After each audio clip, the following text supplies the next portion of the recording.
जय हिंद दोस्तों, स्वागत है आप सभी का हमारा अपना प्यारा सा यूट्यूब चैनल ईयर क्लासेज पे। तो दोस्तों आज से हम इतिहास की क्लास को स्टार्ट कर रहे हैं। इसमें भी प्राचीन भारत के इतिहास की क्लास को शुरू कर रहे हैं बाबू, ठीक है। और यह प्राचीन भारत की क्लास नंबर 1 है बाबू, ठीक है। याद रखना यह इतिहास की क्लास नंबर 1 है, ठीक है।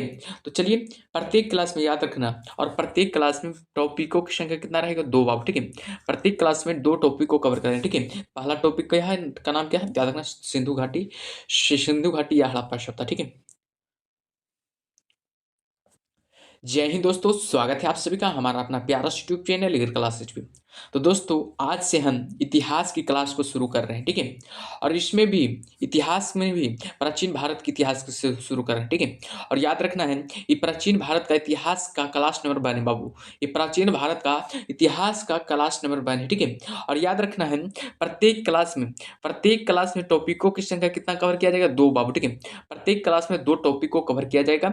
तो चलिए बिना देरी के हुए क्लास को शुरू करते हैं। इससे पहले कि क्लास पर नए हैं तो क्लास को लाइक कर दीजिएगा और क्लास को शेयर कर दीजिएगा, और चैनल को अभी तक सब्सक्राइब नहीं किया बाबू, सब्सक्राइब जरूर कीजिएगा, ठीक है। और अगर इसका पीडीएफ लेना चाहते हैं तो हमारा टेलीग्राम ग्रुप जरूर ज्वाइन कीजिएगा, उसका लिंक डिस्क्रिप्शन बॉक्स में दे दिया जाएगा, सभी लोग जरूर ज्वाइन कीजिएगा, ठीक है। तो चलिए बिना देरी किए हुए क्लास को शुरू करते हैं, ठीक है। फर्स्ट पॉइंट की ओर चलते हैं और फर्स्ट टॉपिक की ओर चलते हैं, ठीक है। चलिए फर्स्ट टॉपिक का क्या नाम है, याद रखना, सिंधु या हड़प्पा सभ्यता। सिंधु या हड़प्पा सभ्यता का फर्स्ट टॉपिक का नाम है, ठीक है। तो चलिए इससे जितना भी क्वेश्चन बनता है उसको देखेंगे, ठीक है। पहला क्या है कि हड़प्पा सभ्यता का सर्वाधिक मान्यता प्राप्त काल क्या है, तो याद रखना 2500 ईसा पूर्व से 1750 ईसा पूर्व, ठीक है। याद रखना हमेशा हड़प्पा सभ्यता का सर्वाधिक मान्यता प्राप्त काल क्या है, तो हमेशा रखना 2500 से 1750 ईसा पूर्व तक, ठीक है। अगला है कि सिंधु घाटी की सभ्यता में घोड़े के अवशेष कहाँ मिले हैं, तो हमेशा रखना सुरकोटदा में, ठीक है। सुरकोटदा में सिंधु घाटी की सभ्यता में घोड़े के अवशेष मिले हैं, याद रखना, ठीक है। अगला पॉइंट है कि सिंधु घाटी स्थल कालीबंगन किस प्रदेश में, बताइएगा। सिंधु घाटी स्थल कालीबंगन किस प्रदेश में, तो हमेशा रखना राजस्थान बाबू, ठीक है। राजस्थान में स्थित है, ठीक है। अगर एग्जाम में पूछ जाए कि सिंधु घाटी स्थल कालीबंगन किस प्रदेश में स्थित है, तो हमेशा रखना राजस्थान में स्थित है, ठीक है। चलिए सब लोग अगला पॉइंट की ओर चलते हैं। अगला पॉइंट क्या करा जो अगला पॉइंट है कि किसी पदार्थ का उपयोग हड़प्पा काल की मुद्राओं के निर्माण में मुख्य रूप से किया गया था, बताइएगा। किस पदार्थ का उपयोग हड़प्पा काल की मुद्राओं के निर्माण में मुख्य रूप से किया गया था, तो हमेशा रखना सिलखड़ी कबाब, ठीक है। हमेशा याद रखना सिलखड़ी कबाब, ठीक है। चलिए अगला पॉइंट है कि हड़प्पा सभ्यता किस युग की सभ्यता थी, तो बताइएगा। हड़प्पा सभ्यता किस युग की सभ्यता थी, तो हमेशा रखना कांस्य युग की सभ्यता थी बाबू, ठीक है। हड़प्पा सभ्यता किस युग की सभ्यता थी, तो हमेशा रखना कांस्य युग की सभ्यता थी, ठीक है। अगला पॉइंट देखते हैं, सिंधु घाटी सभ्यता के लोगों का मुख्य व्यवसाय क्या था, बताइएगा। सिंधु घाटी सभ्यता के लोगों का मुख्य व्यवसाय क्या था, तो हमेशा रखना व्यापार बाबू, ठीक है। हमेशा याद रखना व्यापार। सिंधु घाटी की सभ्यता के लोगों का मुख्य व्यवसाय क्या था, तो हमेशा रखना व्यापार था, ठीक है। अगला है कि हड़प्पा सभ्यता के निवासी थे, कैसे थे, तो याद रखना शहरी बाबू, ठीक है। हड़प्पा सभ्यता के निवासी कैसे थी, तो हमेशा तक शहरी निवासी थे बाबू, ठीक है। अगला पॉइंट देखते हैं। अगला पॉइंट क्या है जो सिंधु सभ्यता के घर किससे बनाए जाते थे, तो बताइएगा। सिंधु सभ्यता के घर किससे बनाए जाते थे, तो हमेशा रखना ईंटे से बाबू, ठीक है। ईंटे से सिंधु सभ्यता के घर बनाए जाते थे, ठीक है। अगला पॉइंट देखते हैं कि हड़प्पा वासी किस वस्तु के उत्पादन में सर्वप्रथम थे, तो बताइएगा। हड़प्पा वासी किस वस्तु के उत्पादन में सर्वप्रथम थे, तो हमेशा रखना कपास के बाबू, ठीक है। कपास के उत्पादन में क्या थे, सर्वप्रथम थे बाबू, ठीक है। अगला पॉइंट है कि हड़प्पा सभ्यता का सर्वप्रथम खोजकर्ता कौन था, तो हमें बताइएगा। हड़प्पा सभ्यता का सर्वप्रथम खोजकर्ता का नाम क्या है, तो याद रखना दयाराम साहनी बाबू, ठीक है। दयाराम साहनी ने 1921 में हड़प्पा सभ्यता का खोज किया था, याद रखना है। 1921 में हड़प्पा सभ्यता का खुदाई किया था, याद रखिएगा, ठीक है। अगला पॉइंट है कि सिंधु सभ्यता या का पतन नगर या बंदरगाह कौन सा था, बताइएगा। सिंधु सभ्यता का पतन नगर कौन सा था, तो हमेशा रखना लोथल बाबू, ठीक है। लोथल है जो सिंधु सभ्यता का पतन नगर या बंदरगाह है बाबू, याद रखना, ठीक है। लोथल कहाँ पड़ता है, तो याद रखना गुजरात में, ठीक है।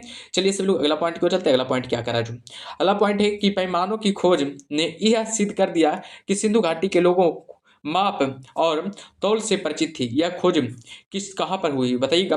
पैमानों की खोज ने यह सिद्ध कर दिया कि सिंधु घाटी के लोग माप और तौल से परिचित थे। यह खोज कहाँ पर हुआ था, तो हमेशा रखना लोथल में बाप, ठीक है।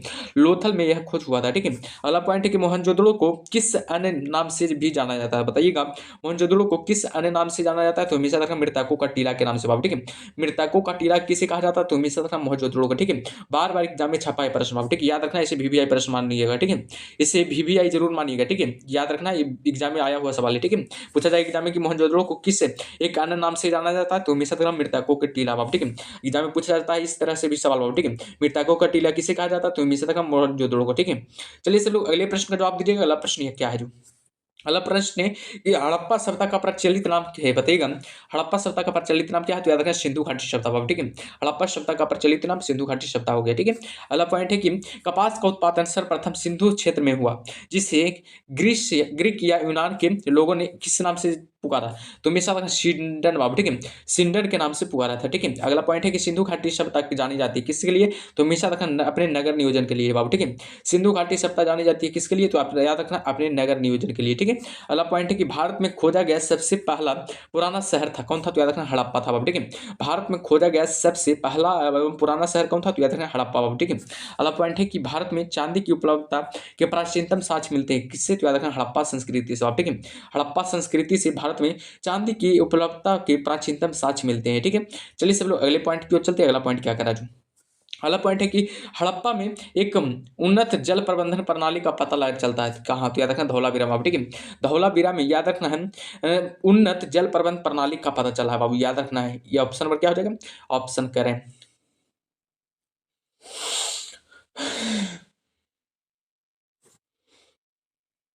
चलिए अगला पॉइंट क्या करा है, हड़प्पा में एक उन्नत जल प्रबंधन प्रणाली का पता चलता है, तो कहाँ, तो याद रखना धौलावीरा में, ठीक है। अगला पॉइंट है कि हड़प्पा सभ्यता की खोज किस वर्ष की हुई थी, बताइएगा। हड़प्पा सभ्यता का खोज किस वर्ष हुई थी, तो हमेशा तक 1921 में किसके द्वारा किया गया था, तो याद रखना दयाराम साहनी के द्वारा बाबू, ठीक है। दयाराम साहनी के द्वारा किया गया था, याद रखना दयाराम साहनी के द्वारा 1921 में हड़प्पा सभ्यता का खोज किया गया था, ठीक है।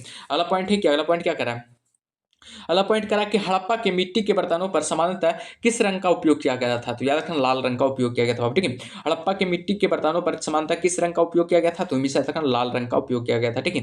अगला पॉइंट है कि सिंधु घाटी सभ्यता की विकसित अवस्था में किस स्थल में से घरों में कुओं के अवशेष मिले हैं, तो हमेशा रखना मोहनजोदड़ो से, ठीक है। मोहनजोदड़ो से, याद रखना मोहनजोदड़ो से हो जाएगा, ठीक है। अगला पॉइंट है कि सिंधु घाटी सभ्यता की खोज निकालने में जिन दो भारतीयों का नाम जुड़ा है वे कौन है, तो याद रखना पहला तो हो गया दयाराम साहनी बाबू, ठीक है। दयाराम साहनी ने 1921 में हड़प्पा सभ्यता को खोज किया। दूसरा कौन होगा, राखालदास बनर्जी हो जाएगा, ठीक है। राखालदास बनर्जी ने 1922 ईस्वी में बाबू, ठीक है। 1922 ईस्वी में याद रखना 1922 ईस्वी में मोहनजोदड़ो का खोज किया था बाबू, ठीक है। मोहनजोदड़ो का खोज किया था, ठीक है, याद रखिएगा। मोहनजोदड़ो का खोज किसने किया था, याद रखना राखालदास बनर्जी ने बाबू, ठीक है। हड़प्पा सभ्यता का खोज किसने किया था, तो याद रखना दयाराम साहनी ने, कब किया था, 1921 ईस्वी में, ठीक है।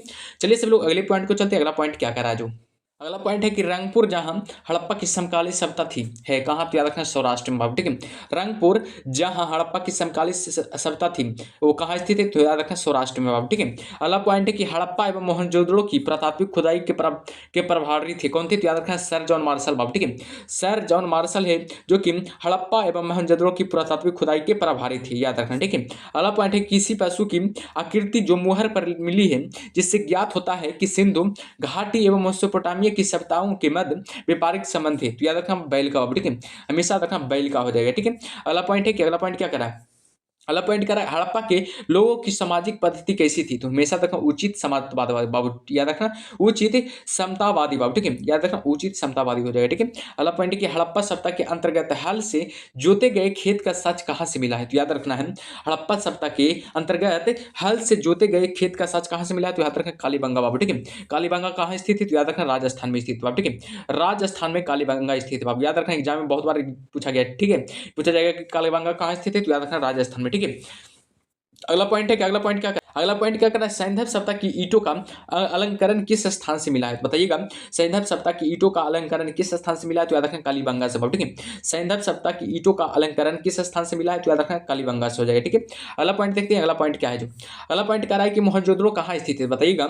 मोहनजोदड़ो कहाँ स्थित है, तो याद रखना सिंध बाबू, ठीक है। सिंध कहाँ पड़ता है, तो याद रखना पाकिस्तान बाबू, ठीक है। पाकिस्तान में स्थित है, ठीक है, याद रखना, ठीक है। अगला पॉइंट है कि सिंधु सभ्यता में बृहत स्नानागार पाया जाता है, तो याद रखना कहाँ, तो याद रखना मोहनजोदड़ो बाबू, ठीक है। सिंधु सभ्यता में बृहत स्नानागार पाया जाता है, तो यार कहाँ पाया जाता है, तो याद रखना मोहनजोदड़ो में, ठीक है। अगला पॉइंट है कि हड़प्पा कालीन स्थलों में अभी तक किस धातु की प्राप्ति नहीं हुई है, तो बताइएगा। हड़प्पा कालीन स्थलों में अभी तक किस धातु की प्राप्ति नहीं हुई है, तो हमेशा रखना लोहा का, ठीक है। लोहा का प्राप्ति नहीं हुई है, ठीक है। अगला पॉइंट है किस पशु के अवशेष सिंधु घाटी की सभ्यता से प्राप्त नहीं हुए हैं, बताइएगा। किस पशु के अवशेष सिंधु घाटी सभ्यता से प्राप्त नहीं हुए, तो हमेशा रखना गाय का, ठीक है। गाय का अवशेष है जो कि सिंधु घाटी सभ्यता से प्राप्त नहीं हुए, ठीक है। चलिए अगला पॉइंट है कि स्वातंत्र्योत्तर भारत में सबसे अधिक संख्या में हड़प्पा युग स्थलों की खोज किस प्रांत में हुई थी? तो याद रखना गुजरात प्रांत में, ठीक है, याद रखना गुजरात प्रांत में हो जाएगा, ठीक है। अगला पॉइंट देखते हैं, अगला पॉइंट क्या करा जो अगला पॉइंट है कि किस हड़प्पा कालीन स्थल में से नृत्य मुद्रा वाली स्थिर की कांस्य मूर्ति प्राप्त हुई? तो हमेशा रखना मोहनजोदड़ो से। मोहनजोदड़ो से बाबू नृत्य मुद्रा वाली स्त्री की कांस्य मूर्ति प्राप्त हुई है, ठीक है। एग्जाम में बहुत बार पूछा गया, ठीक है। हड़प्पा वासी किस धातु से परिचित नहीं थे? तो हमेशा रखना लोहा से, ठीक है। हड़प्पा वासी किस धातु से परिचित नहीं थे? तो याद रखना लोहा से परिचित नहीं थे, ठीक है। अगला पॉइंट है किस हड़प्पा कालीन स्थल से युगल सावधान का साक्ष्य मिला है? तो बताइएगा किस हड़प्पा स्थल से युगल सावधान का साक्ष्य मिला? तो हमेशा रखना लोथल से, ठीक है। लोथल कहाँ पड़ता है? तो याद रखना गुजरात में, ठीक है। लोथल कहाँ स्थित है? तो याद रखना गुजरात राज्य में स्थित है, हमेशा रखना, ठीक है। चलिए सब लोग अगले प्रश्न का जवाब दीजिएगा। अगला पॉइंट क्या कह रहा है? अगला पॉइंट है कि मानव समाज विलक्षण है क्योंकि यह वह मुख्यतः आश्रित होता है किस पर? याद रखना संस्कृति और भाव, ठीक है। मानव समाज क्या है? विलक्षण है क्योंकि वह मुख्यतः किस पर आश्रित होता है? याद रखना संस्कृति और भाव, ठीक है। सिंधु सभ्यता संबंधित है किससे संबंधित है? याद रखना आदि ऐतिहासिक युग से, ठीक है।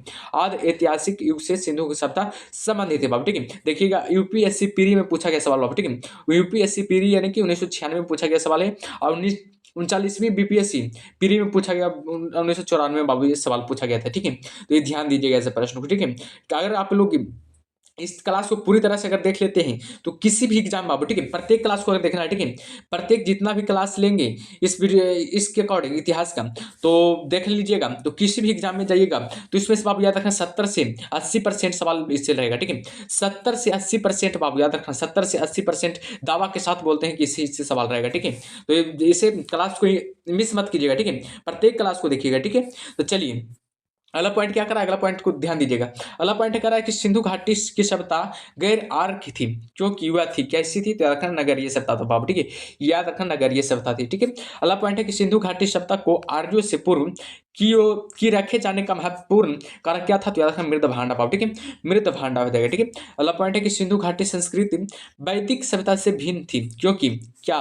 इसके पास विकसित शहरी जीवन की सुविधाएं थी, इसके पास विकसित शहरी जीवन की क्या थी? सुविधाएं थी, ठीक है। अगला पॉइंट है कि हड़प्पा संस्कृति की जानकारी का मुख्य स्रोत क्या है? तो हमेशा रखना पुरातात्विक खुदाई बाबू, ठीक है।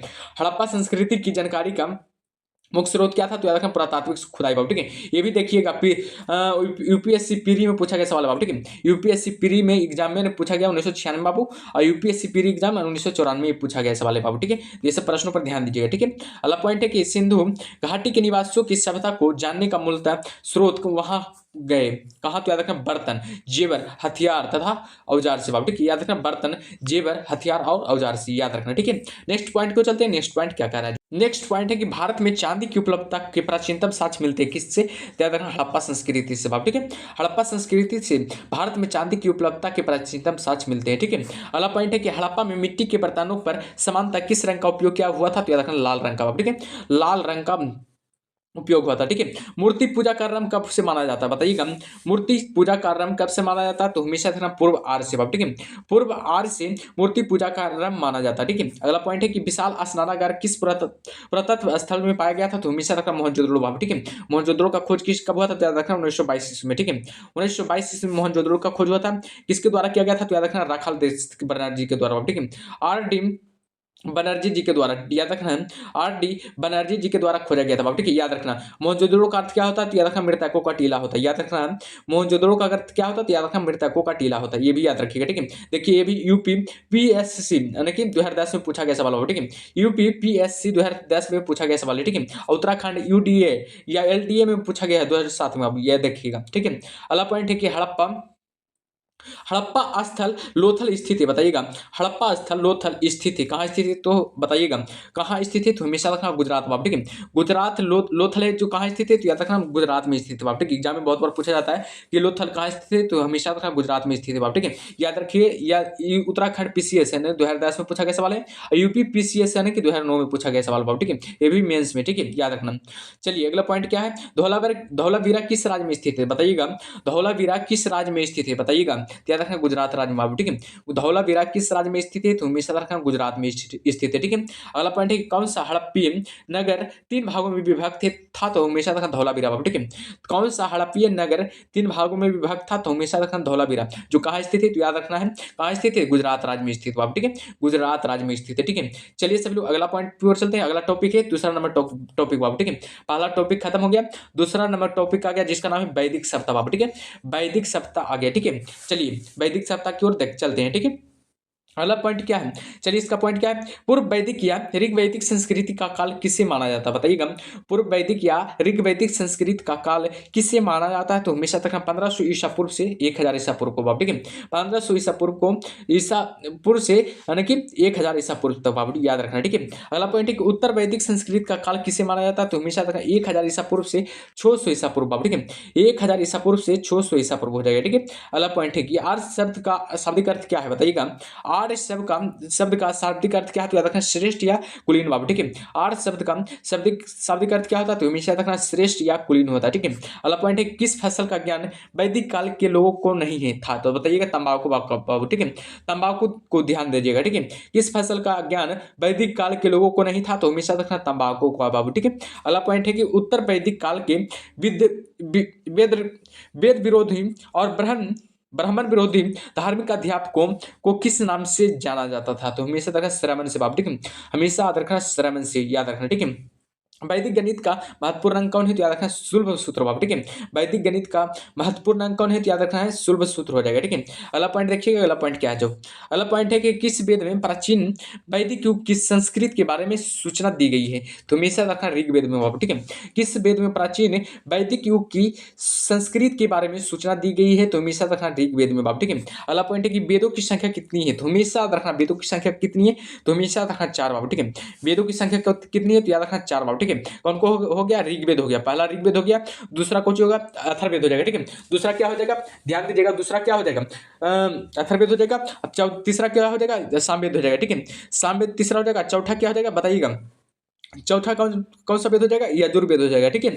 चौथा यजुर्वेद हो जाएगा, ठीक है। वेदों की संख्या कितना, तो याद रखना 4 हो जाएगा बाबू, ठीक है। चलिए अगला पॉइंट देखते हैं, अगला पॉइंट क्या है, भारत के राज्य ची में प्रयुक्त होने वाले शब्द सत्यमेव जयते किस उपनिषद से लिया गया है, बताइएगा। भारत के राज्य ची में प्रयुक्त होने वाले शब्द सत्यमेव जयते किस उपनिषद से ली गई है, तो हमेशा रखना मुंडको उपनिषद से बाबू, ठीक है। हमेशा याद रखना मुंडको उपनिषद से ली गई है, ठीक है। हमेशा याद रखिएगा, एग्जाम में पूछा जाए सत्यमेव जयते किस उपनिषद से ली गई है, तो हमेशा रखना मुंडको उपनिषद से, ठीक है। चलिए सब लोग अगला पॉइंट को चलते हैं। अगला पॉइंट क्या कह रहा है, अगला पॉइंट कह रहा है कि ऋग्वैदिक आर्यों का मुख्य व्यवसाय क्या था, बताइएगा। ऋग्वैदिक आर्यों का मुख्य व्यवसाय क्या था, तो हमेशा रखना पशुपालन ऋग्वैदिक आर्यों का मुख्य व्यवसाय था, ठीक है। अगला पॉइंट देखते हैं, भारतीय संगीत का आदि ग्रंथ कहा जाता था किससे, तो याद रखना सामवेद को, ठीक है। भारतीय संगीत का आदि ग्रंथ कहा जाता था, तो हमेशा रखना सामवेद को भारतीय संगीत का आदि ग्रंथ कहा जाता था, ठीक है। अगला पॉइंट देखिएगा, अगला पॉइंट क्या है जो अगला पॉइंट है कि प्रमुख दर्शन और उनके प्रवर्तक बाबू, ठीक है। प्रमुख दर्शक एवं उनके प्रवर्तक हैं, इधर दर्शक का नाम है और इधर प्रवर्तक के नाम है, ठीक है। सांख्य का प्रवर्तक कौन है, तो याद रखना कपिल बाबू, ठीक है। सांख्य का प्रवर्तक कपिल हो गया। न्याय का प्रवर्तक कौन है, तो याद रखना गौतम हो जाएगा, ठीक है। चरवाक का प्रवर्तक कौन है, तो याद रखना चरवाक हो जाएगा, ठीक है। योग का प्रवर्तक कौन है, तो याद रखना पतंजलि हो जाएगा। पूर्व मीमांसा का प्रवर्तक कौन होगा, जैमिनी हो जाएगा, ठीक है। याद रखिएगा। अगला क्या है, अगला है कि पूर्व मीमांसा के जैमिनी हो गया, ठीक है। उत्तर मीमांसा का प्रवर्तक कौन है, तो याद रखना बादरायण हो जाएगा। वैशेषिक का प्रवर्तक कौन है, तो याद रखना कनाद हो जाएगा, ठीक है। अगला पॉइंट देखते हैं, अगला पॉइंट क्या है जो प्रथम विधि निर्माता कौन है, तो बताइएगा। प्रथम विधि निर्माता कौन है, तो याद रखना मनु बाबू, ठीक है। मनु प्रथम विधि निर्माता है बाबू, याद रखिएगा, ठीक है। चलिए अगले पॉइंट को चलते हैं, अगला पॉइंट क्या कह रहा है जो अगला पॉइंट है कि कृष्ण भक्ति का प्रथम और प्रधान ग्रंथ है, तो याद रखना श्रीमद् भागवत गीता हो जाएगा, ठीक है। श्रीमद् भागवत गीता हो जाएगा, ठीक है। अगला पॉइंट है कि ऋग्वेद में संपत्ति का प्रमुख रूप क्या है, तो याद रखना बाबू गोधन बाबू, ठीक है। ऋग्वेद में संपत्ति का प्रमुख रूप क्या है, तो याद रखना गोधन हो जाएगा, ठीक है। अगला पॉइंट देखते हैं कि ऋग्वेद के किस मंडल में शूद्र का उल्लेख पहली बार मिलता है, तो याद रखना 10वें मंडल बाबू, ठीक है। हमेशा रखना ऋग्वेद के किस मंडल में शूद्र का उल्लेख पहली बार मिलता है, तो याद रखना 10वें मंडल में, ठीक है।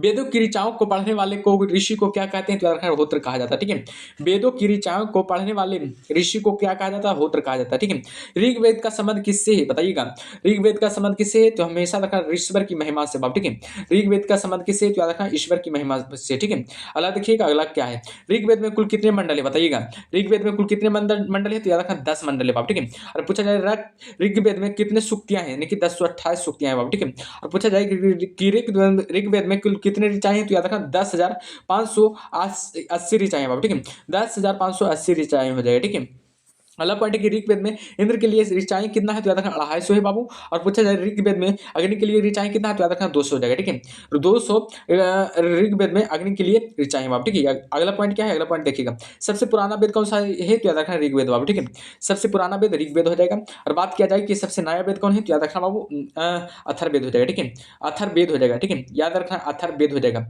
जो कि सबसे पुराना वेद, नया वेद बाबू। ठीक है, सबसे नया वेद हो जाएगा। ठीक है, सबसे पुराना वेद याद रखना ऋग्वेद हो जाएगा। ठीक है, जो कि देखिएगा उत्तराखंड पीसीएस में पूछा गया सवाल है बाबू 2010 में। ठीक है, उत्तराखंड पीसीएस 2010 में पूछा गया सवाल है। और उत्तराखंड यूडीए या एलडीए ने 2007 में पूछा गया है। और यूपीएससी प्री में 1995 में पूछा गया सवाल है बाबू। ठीक है, तो ध्यान दीजिएगा। ठीक है, अगला पॉइंट है क्या, अगला पॉइंट है कि ज्ञान ज्ञान वेदों की संख्या 4 है, ऋग्वेद, सामवेद, यजुर्वेद, अथर्ववेद हो जाएगा। इनमें सबसे प्राचीन वेद कौन है, ऋग्वेद है। अभी बताएं कि इनमें सबसे प्राचीन वेद कौन है, तो ऋग्वेद हो जाएगा। ऋग्वेद है जो कि प्राचीन वेद है बाबू। ठीक है, और बात किया जाए कि सबसे पुराना वेद कौन है, तो याद रखना सब भलुक सबसे नया वेद कौन है, तो याद रखना अथर्ववेद बाबू। ठीक है, अथर्ववेद बाबू याद रखना अथर्ववेद हो जाएगा। ठीक है, अथर्ववेद है जो कि सबसे नया वेद है बाबू। ठीक है, याद रखिएगा। ठीक है, त्रयी नाम क्या है, तो याद रखना 3 वेदों का बाबू। ठीक है, त्रयी नाम किसे क्या है, तो याद रखना 3 वेदों का नाम बाबू। ठीक है, अगला है कि ज्ञान ज्ञान ऋग्वेद, यजुर्वेद तथा सामवेद वेद त्रय या त्रयी कहा जाता है। ठीक है,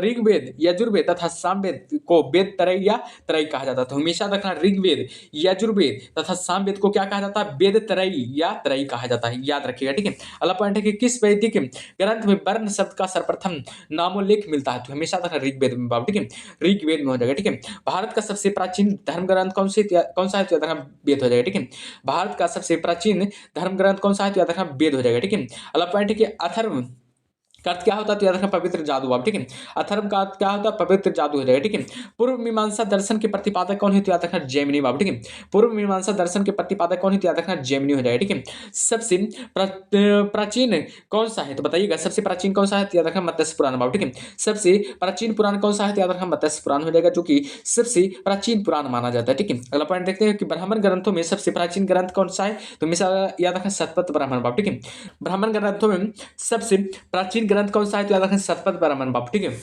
अगला देखते हैं वर्ण व्यवस्था से संबंधित पुरुष सूक्त मूलतः पाया जाता है किसमें, तो याद रखना ऋग्वेद में बाप। ठीक है, ऋग्वेद में हो जाएगा। ठीक है, अगला पॉइंट देखते हैं, अगला पॉइंट क्या है, अगला पॉइंट है कि गोपत ब्राह्मण संबंधित है किससे, तो याद रखना अथर्ववेद से बाप। ठीक है, गोपत ब्राह्मण किससे संबंधित है, तो याद रखना अथर्ववेद से हो जाएगा। ठीक है, उपनिषदों का मुख्य विषय क्या है, तो बताइएगा दर्शन बाप। ठीक है, उपनिषदों का मुख्य विषय क्या है, तो याद रखना दर्शन हो जाएगा। ठीक है, नचिकेता आख्यान का उल्लेख मिलता है किसमें, तो याद रखना कठोपनिषद में बाबू। ठीक है, नचिकेता आख्यान का उल्लेख किसमें मिलता है, तो याद रखना कठोपनिषद में। ठीक है, पुराणों की संख्या कितनी है, तो याद रखना 18 हो जाएगा। पुराणों की संख्या कितनी है, तो याद रखना 18 हो जाएगा। ठीक है, अगला पॉइंट देखते हैं, अगला पॉइंट क्या जो वैदिक धर्म का मुख्य लक्षण किसकी उपासना से था, तो बताइएगा, वैदिक धर्म का मुख्य लक्षण किसकी उपासना से था, तो याद रखना प्रकृति की उपासना से बाप। ठीक है, प्रकृति की उपासना से हो जाएगा। ठीक है, अगला पॉइंट है कि किस देवता के लिए ऋग्वेद में परुंदर शब्द का प्रयोग हुआ था, तो याद रखना इंद्र के लिए बाप। ठीक है, और इंद्र के लिए याद रखना बाबू ऋग्वेद में परुंदर शब्द का प्रयोग हुआ था। ठीक है, अगला पॉइंट है कि सुलभ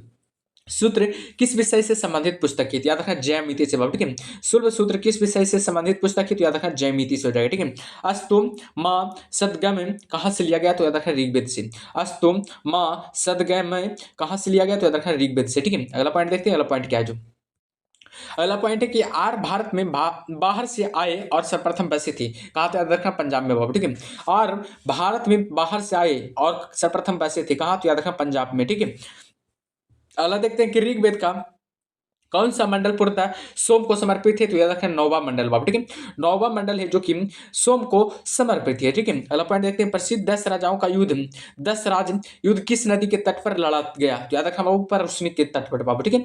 परउस्नी के तट पर लड़ा गया था, ठीक है। अगला देखते हैं कि धर्मशास्त्रों में बुराजस्व की दर क्या है? तो याद रखना 1/6 बाबू, ठीक है। धर्मशास्त्रों में बुराजस्व की दर क्या है? तो याद रखना 1/6 हो जाएगा, ठीक है। अगला पॉइंट देखते हैं, अगला पॉइंट क्या है जो अगला पॉइंट है कि 800 ईसा पूर्व से 600 ईसा पूर्व का काल किस युग से जुड़ा है? तो याद रखना ब्राह्मण युग से बाबू, ठीक है। ब्राह्मण युग से बाबू 800 ईसा पूर्व से 600 ईसा पूर्व का काल जुड़ा हुआ है, ठीक है। अगला देखते हैं कि आरंभिक वैदिक साहित्य में सर्वाधिक वर्णित नदी कौन है? तो याद रखना सिंधु नदी बाबू, ठीक है। आधुनिक आरंभिक वैदिक साहित्य में सर्वाधिक वर्णित नदी कौन है? तो याद रखना सिंधु नदी हो जाएगी, ठीक है। अगला पॉइंट देखते हैं, अगला पॉइंट क्या है जो उपनिषद काल के राजा अश्वपति कहाँ से के शासक थे? तो याद रखना के बाबू, ठीक है। के शासक थे, ठीक है। अगला देखते हैं, अध्यात्म ज्ञान के विषय में नचिकेता और यम का संवाद किस उपनिषद में प्राप्त होता है? तो याद रखना कठोपनिषद में बाबू, ठीक है। अगला पॉइंट देखते हैं कि वैदिक नदी कुंभा का स्थान कहाँ निर्धारित होना चाहिए तो याद रखना अफगानिस्तान में बाबू, ठीक है। अफगानिस्तान में होगा, ठीक है। अगला पॉइंट है कि कपिल मुनि द्वारा प्रतिपादित दार्शनिक प्रणाली है कहाँ? तो याद रखना सांख्य दर्शन बाबू, ठीक है। सांख्य दर्शन हो जाएगा। अगला पॉइंट क्या है? अगला पॉइंट देखिएगा, अगला पॉइंट है कि भारत के किस स्थल की खुदाई में से लौह धातु के प्रचलन के प्राचीनतम प्रमाण मिले हैं? तो याद रखना अतरंजी खेड़ा बाबू, ठीक है। अतरंजी खेड़ा की खुदाई पर बाबू, ठीक है। अगला पॉइंट है कि किस काल में अछूत की अवधारणा स्पष्ट रूप से उदित हुई? याद रखना धर्मशास्त्र के काल में बाबू, ठीक है। धर्मशास्त्र के काल में, ठीक है। अगला पॉइंट है कि गायत्री मंत्र किस पुस्तक में मिलता है? तो याद रखना ऋग्वेद में, ठीक है। गायत्री मंत्र किस पुस्तक में मिलता है? तो याद रखना ऋग्वेद में, ठीक है, ठीक है। अगला पॉइंट देखते हैं, अगला पॉइंट क्या है जो कि न्याय दर्शन को प्रचारित किया था, किसने किया था? तो याद रखना गौतम ने, ठीक है। न्याय दर्शन को प्रचारित किसने किया था? तो गौतम ने किया था। अगला पॉइंट है कि प्राचीन भारत में निष्क से जाने जाते हैं तो कौन? तो याद रखना स्वर्ण आभूषण बाबू, ठीक है। स्वर्ण आभूषण है जो कि प्राचीन भारत में निष्क से जाने जाते थे, ठीक है। अगला पॉइंट देखते हैं, योग दर्शन के प्रतिपादक कौन है? तो याद रखना पतंजलि बाबू, ठीक है। योग दर्शन के प्रतिपादक कौन है? तो याद रखना पतंजलि हो जाएगा। अगला पॉइंट देखते हैं, अगला पॉइंट क्या है जो कि उपनिषद पुस्तकें हैं तो क्या? दर्शन पर बाबू, ठीक है। उपनिषद पुस्तकें हैं किस पर? तो याद रखना दर्शन पर हो जाएगा, ठीक है। अगला पॉइंट देखते हैं कि पूर्व वैदिक आर्यों का धर्म प्रमुखता था तो क्या? प्रकृति पूजा और यज्ञ से बाबू, ठीक है। अगला पॉइंट देखते हैं, अगला पॉइंट क्या है जो अगला पॉइंट है कि चरक संहिता नामक पुस्तक किस विषय से संबंधित है? तो याद रखना चिकित्सा बाबू, ठीक है। चरक संहिता नामक पुस्तक किस विषय से संबंधित है? तो याद रखना चिकित्सा से हो जाएगा, ठीक है। अगला पॉइंट देखते हैं, यज्ञ संबंधित विधि विधानों का पता चलता है किसमें? तो याद रखना यजुर्वेद में से बाबू, ठीक है। यजुर्वेद से याद रखना है यज्ञ संबंधी विधि विधानों का पता चलता है, ठीक है। अगला पॉइंट है कि वैदिक युगीन सभा क्या थी? तो याद रखना मंत्री परिषद बाबू, ठीक है। वैदिक युगीन सभा क्या थी? तो याद रखना मंत्री परिषद हो जाएगा, ठीक है। अगला पॉइंट देखते हैं, अगला पॉइंट क्या है जो अगला पॉइंट है कि वैदिक युग में प्रचलित लोकप्रिय शासन प्रणाली थी कैसी? तो याद रखना गणतंत्र बाबू, ठीक है। अगला देखते हैं कि सबसे प्राचीन वेद कौन सा है? तो याद रखना ऋग्वेद हो जाएगा जो कि सबसे प्राचीन वेद है, ठीक है। अगला पॉइंट देखते हैं कौन सा भारतीय दर्शन की आरंभिक विचारधारा है? तो याद रखना सांख्य का बाबू, ठीक है। अगला पॉइंट देखते हैं कि सांख्य योग, न्याय, वैशेषिक मीमांसा एवं वेदांत इन 6 भिन्न भारतीय दर्शनों की स्पष्ट रूप से अभिव्यक्ति हुई कब? किसमें? तो याद रखना वैदिक युग में बाबू, ठीक है। अगला पॉइंट देखते हैं, अगला पॉइंट क्या है जो अगला पॉइंट है कि वह दस्तकारी कौन सी है जो आर्यों द्वारा व्यवहार में नहीं लाई गई थी? तो याद रखना लोहार बाबू, ठीक है। लोहार या लोहारगिरी हो जाएगा, ठीक है। अगला पॉइंट देखते हैं, प्राचीनतम व्याकरण अष्टाध्यायी के रचनाकार कौन है? तो याद रखना पाणिनि बाबू, ठीक है। प्राचीनतम व्याकरण अष्टाध्यायी के रचनाकार कौन है? तो याद रखना पाणिनि हो जाएगा, ठीक है। अगला पॉइंट है कि कौन सी स्मृति प्राचीनतम है? तो याद रखना मनुस्मृति बाबू, ठीक है। कौन सी स्मृति है जो प्राचीनतम है? तो याद रखना मनुस्मृति हो जाएगा, ठीक है। अगला पॉइंट देखते हैं, आदि काव्य की संख्या किसे दी जाती है? तो याद रखना रामायण को, ठीक है। आदि काव्य की संख्या किसे दी जाती है? तो हमेशा रखना रामायण को, ठीक है। अगला पॉइंट देखते हैं, अगला पॉइंट क्या है जो प्राचीनतम पुराण मत्स्य पुराण हो जाएगा। अगला पॉइंट है कि ऋग्वेद में सबसे पवित्र नदी किसे माना गया है? तो याद रखना सरस्वती को, ठीक है। ऋग्वेद में सबसे पवित्र नदी किसे माना गया? तो याद रखना सरस्वती को, ठीक है। वैदिक समाज की आधारभूत इकाई थी कैसी? तो याद रखना काल कुटुंब, ठीक है। अगला पॉइंट देखते हैं कि ऋग्वैदिक युग की प्राचीनतम संस्था कौन सी थी? तो याद रखना विदत भाव, ठीक है। विदत हो जाएगा, ठीक है। अगला पॉइंट देखते हैं, अगला पॉइंट क्या है, ब्राह्मण ग्रंथों में सर्वाधिक प्राचीन कौन है? तो याद रखना शतपथ ब्राह्मण हो जाएगा, ठीक है। अगला पॉइंट देखते हैं, गोत्र व्यवस्था प्रचलन में कब आई? तो याद रखना उत्तर वैदिक काल में, ठीक है। गोत्र व्यवस्था प्रचलन कब आई? तो याद रखना उत्तर वैदिक काल में, ठीक है। अगला पॉइंट देखते हैं, अगला पॉइंट क्या है जो अगला पॉइंट है कि मनुस्मृति मुख्यतः संबंधित है तो किससे? तो याद रखना समाज व्यवस्था से, ठीक है। मनुस्मृति मुख्यतः संबंधित है किससे? तो याद रखना समाज व्यवस्था से, ठीक है। गायत्री मंत्र की रचना किसने की थी? तो याद रखना विश्वामित्र ने, ठीक है। विश्वामित्र ने गायत्री मंत्र की रचना की थी, ठीक है। अगला पॉइंट देखते हैं, अवस्था और ऋग्वेद में समानता अवस्था किस क्षेत्र में से संबंधित है? तो याद रखना ईरान से बाबू, ठीक है, ईरान से संबंधित है, ठीक है। किसका संकलन ऋग्वेद पर आधारित है? तो याद रखना सामवेद का बाबू, ठीक है। सामवेद का संकलन किस पर आधारित है? तो याद रखना ऋग्वेद पर बाबू, ठीक है। चलिए अगले पॉइंट को चलते हैं। अगला पॉइंट क्या कह रहा है जो अगला पॉइंट है कि किस वेद में जादुई माया और वशीकरण का वर्णन है? तो याद रखना अथर्ववेद बाबू, ठीक है, जो कि सबसे नया वेद है, ठीक है। नया वेद कौन है? तो याद रखना अथर्ववेद बाबू, ठीक है। अथर्ववेद है जो कि सबसे नया वेद है, ठीक है। सबसे पुराना वेद ऋग्वेद हो जाएगा, ठीक है। अगला पॉइंट है कि आठ शब्द इंगित है करता है किसमें? तो याद रखना करता है निर्जाति समूह को, ठीक है। निर्जाति समूह को आठ शब्द इंगित करता है बाबू, ठीक है। अगला पॉइंट देखते हैं प्राचीनतम विवाह संस्कार का वर्णन करने वाला विवाह सूक्त किसमें पाया जाता है? तो याद रखना ऋग्वेद में बाबू, ठीक है। ऋग्वेद में पाया जाता है, ठीक है। ऋग्वेद में अघन गया था। अघन मतलब क्या होता है? बद योग नहीं, यानी कि शब्द का प्रयोग किसके लिए किया गया था? तो याद रखना गाय के लिए बाप, ठीक है। ऋग्वेद में अघन शब्द का प्रयोग किसके लिए किया गया था? तो याद रखना गाय के लिए किया गया था, ठीक है। अगला पॉइंट देखते हैं। अगला पॉइंट क्या है? अगला पॉइंट है बाबू कि ऋग्वेद में किन नदियों का उल्लेख अफगानिस्तान के साथ आर्यों के संबंध का सूचक है? तो याद रखना कुंभा या क्रमु बाबू, ठीक है। कुंभा या क्रमु हो जाए, ठीक है। आर्यों के आर्कटिक होम सिद्धांत का पक्ष किसने लिया था? तो याद रखना बीजी तिलक ने, बीजी तिलक ने लिया था, ठीक है। अथर्व का अर्थ क्या होता है? तो याद रखना पवित्र जादू बाबू, ठीक है। अथर्व का अर्थ क्या होता है? पवित्र जादू हो जाए, ठीक है। अगला पॉइंट देखते हैं। अगला पॉइंट क्या है जो अ, अ, कौन सा वेद असंत गद रूप में रचित है? तो याद रखना यजुर्वेद हो जाए, ठीक है। अगला पॉइंट देखते हैं। उत्तर वैदिक काल में किस देवता को सर्वोच्च स्थान प्राप्त था? तो याद रखना प्रजापति को, ठीक है। संस्कारों की कुल संख्या कितनी है? तो याद रखना 16 बाबू, ठीक है। संस्कारों की कुल संख्या कितनी है? तो याद रखना 16 हो जाए, ठीक है। कर्म का सिद्धांत संबंधित है किससे? तो याद रखना मीमांसा से बाबू, ठीक है। कर्म का सिद्धांत संबंधित है किससे? तो याद रखना मीमांसा से बाबू, ठीक है। तो याद रखिएगा क्लास एंड हो गया बाबू। याद रखना दो टॉपिक को कवर कर लिया है, ठीक है। फर्स्ट क्लास में दो टॉपिक को कवर कर लिया गया। अब सेकेंड क्लास में बाबू याद रखना दो टॉपिक को कवर किया जाएगा, ठीक है। अगले क्लास में याद रखना बौद्ध धर्म एवं जैन धर्म पहला टॉपिक है और दूसरा टॉपिक नीचे है, ठीक है। तो कवर किया जाएगा, ठीक है, सेकेंड क्लास में, ठीक है। तब तक के लिए ओके बाय।